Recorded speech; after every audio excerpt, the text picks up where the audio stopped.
America అధ్యక్షుడు Donald ట్రంప్తో సమానంగా ప్రపంచ కుబేరుడు స్పేస్ ఎక్స్ అధినేత ఎలాన్ మస్క్ వార్తల్లో నిలుస్తున్నారు. ట్రంప్ ప్రభుత్వాన్ని మస్క్ వెనుక నుండి నడిపిస్తున్నారనేటువంటి ఆరోపణలు వెల్లువెత్తుతున్నాయి. మస్క్ రాజ్యాంగేతర శక్తిగా మారారంటూ విమర్శలు వెల్లువెత్తుతున్న వేళ ఆయన పాత్రపై వైట్ హౌస్ క్లారిటీ ఇచ్చింది. ఆయన ట్రంప్ కోసం పనిచేసే ప్రభుత్వ ప్రత్యేక ఉద్యోగి అని ప్రకటన వెలువడింది. మస్క్ సొంతంగా ప్రభుత్వపరమైన నిర్ణయాలు తీసుకోలేరని ట్రంప్ వెల్లడించారు. ఇంకోపక్క పాలనాపరమైన సంస్కరణల విభాగంలో పనిచేసే మస్క్ టీంలో భారత సంతతికి చెందిన ఆకాష్ బొబ్బా చేరారు.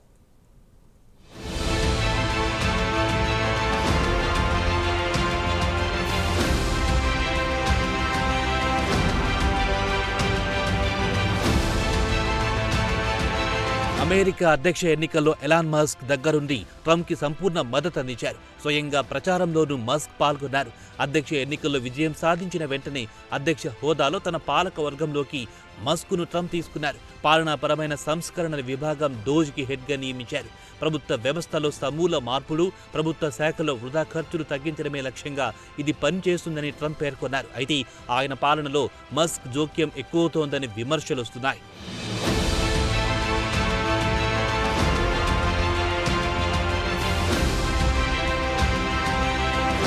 మస్క్ జవాబుదారీతనం లేని విధంగా చట్టానికి వ్యతిరేకంగా వ్యవహరిస్తున్నారని డెమోక్రాట్లు ఆందోళన చెందుతున్నారు. దీంతో అనధికారికంగా వైట్ హౌస్ వర్గాలు మస్క్ పాత్రపై స్పష్టత ఇచ్చాయి. అమెరికా అధ్యక్షుడు డొనాల్డ్ ట్రంప్ కోసం పనిచేసే ప్రత్యేక ప్రభుత్వ ఉద్యోగిగా మస్క్ చేరారని శ్వేత సౌధం అధికారులు ప్రకటించారు. ఇందుకు మస్క్కి ఎలాంటి జీతభత్యాలు చెల్లించబోమని వైట్ హౌస్ తెలిపింది. మస్క్కు ప్రభుత్వ ఈమెయిల్ చిరునామా సదుపాయంతో పాటు శ్వేత సౌధంలో ప్రత్యేక కార్యాలయం కూడా ఉందని వైట్ హౌస్ అధికారులు చెప్పారు.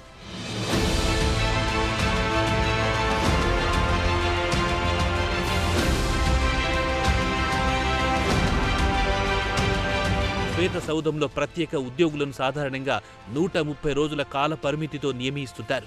మస్క్ విషయంలో ఇదే నిబంధన వర్తిస్తుందా లేదా అన్న దానిపై స్పష్టత రావాల్సి ఉంది. దీనిపై అమెరికా అధ్యక్షుడు డొనాల్డ్ ట్రంప్ స్పందించారు. ప్రభుత్వపరమైన నిర్ణయాలని మస్క్ సొంతంగా తీసుకోలేరని ట్రంప్ తేల్చి చెప్పారు. తమ అనుమతి లేకుండా మస్క్ ఏ నిర్ణయమూ తీసుకోలేరని ట్రంప్ స్పష్టం చేశారు.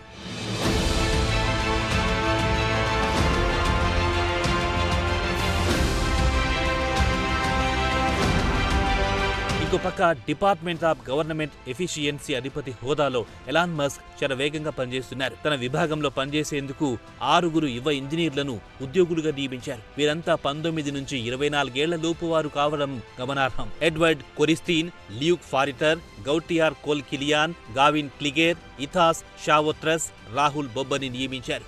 ఇందులో ఆకాష్ బొబ్బా భారత సంతతికి చెందిన యువకుడు. వీరిలో షావోత్రస్ హార్వర్డ్ యూనివర్సిటీలో కంప్యూటర్ సైన్స్ చివరి సంవత్సరం చదువుతున్నాడు. గతంలో మస్ ఎక్స్ ఏ నిర్వహించిన హ్యాకథాన్లో షావోత్రస్ రన్నరప్ గా నిలిచాడు.